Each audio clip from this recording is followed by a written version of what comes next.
வணக்கம். நான் இன்றைக்கி வெந்தயக்கீரையை வச்சு ஒரு வெந்தய குழம்பு ஒன்று வைக்க போகிறேன். எங்கள் வீட்டு தோட்டத்திலே பறித்த வெந்தயக்கீரை. இதை கழுவி அலசி ஒரு கப்பு வெந்தயக்கீரை வச்சுருக்கிறேன்.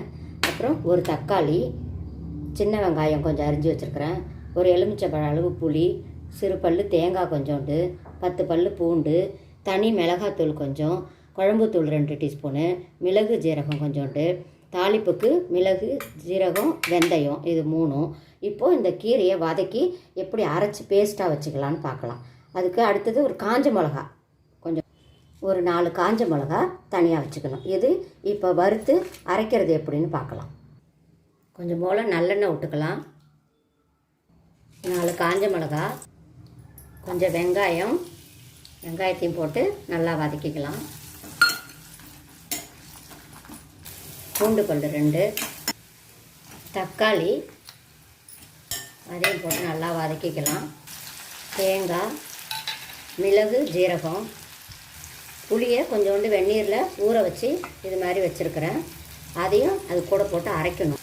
ஒரு கொத்து கருவேப்பிலை அதையும் அதில் போட்டு நல்லா வதக்கிக்கலாம். இது எல்லாத்தையும் ஒரு தனியாக ஒரு தட்டில் மாற்றி வச்சுக்கலாம். இதை அரைக்கணும். இப்போது அதே வாணலில் கொஞ்சமாக எண்ணெய் விட்டு இந்த வெந்தயக்கீரையை போட்டு நல்லா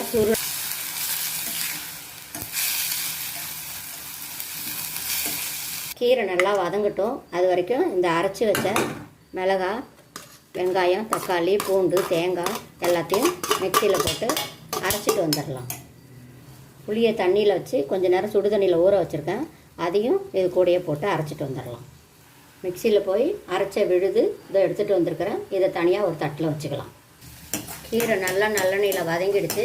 இப்போது இதை எடுத்து இந்த தட்டில் வச்சுக்கலாம். இப்போது வாணலில் கொஞ்சம் போல் எண்ணெய் விட்டு குழம்பு எப்படி தாளிக்கலான்னு பார்க்கலாம். இப்போது தாளிப்புக்கு கடுகு, வெந்தயம், ஜீரகம் போட்டு அதை நல்லா வதக்கிக்கலாம். வெங்காயம் கொஞ்சமாக போட்டுக்கலாம். ஏன்னா வெங்காயத்தை நம்ம முதல்ல அரைச்சிருக்கிறோம். அதனால் கொஞ்சமாக தாளிப்புக்கு போட்டு, தக்காளியும் கொஞ்சமாக போட்டுக்கலாம். கொஞ்சம் மஞ்சத்தூள், தனி மிளகாத்தூள் 1 டீஸ்பூன், குழம்புத்தூள் 1 டீஸ்பூன், பிடிச்சது கொஞ்சம் போல் தண்ணி விட்டு அதை அந்த மசாலாவை நல்லா கலக்கிக்கலாம். தேவையான அளவு உப்பு. இப்போது இந்த அரைச்சி எடுத்துகிட்டு வந்த பேஸ்ட்டை இதில் போட்டுக்கலாம்.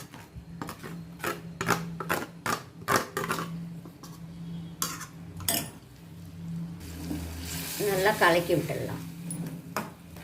கலக்கி விட்டுட்டு தேவையான அளவு தண்ணி ஊற்றிக்கலாம். கொஞ்ச நேரம் மூடி வச்சிடலாம். இப்போது நல்லா குழம்பு கொதிக்குது. இந்த நேரம் நம்ம இந்த வெந்தயக்கீரையை அதில் போட்டுடலாம்.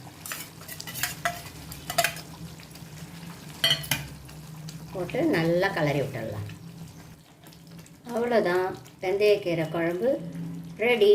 இப்போ இதை வேறு பாத்திரத்துக்கு மாற்றி வச்சுக்கலாம்.